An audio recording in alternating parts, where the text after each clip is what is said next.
This is problem 18, it's on page 714. For all other data from problem 17 being the same, determine the required dimension B for the brake to be self-actuating. Now, what we had just a moment ago is that the load required, W, is equal to the frictional force multiplied by A over F less B divided by the length of the handle. And so if we want the brake to be self-actuating, then what we're saying is no load need be required. The only way to do that is to set this term to 0. And so what we'd like, excuse me,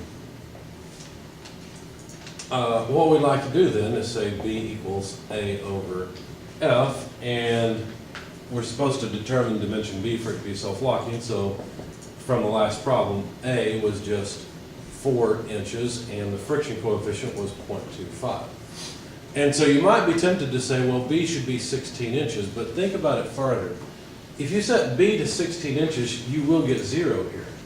But really the condition is the brake to be self-locking, and so what you really want is a braking force of 0 or less, right? In other words, you'd have to actually pull up on the handle to keep the brake from being applied at all.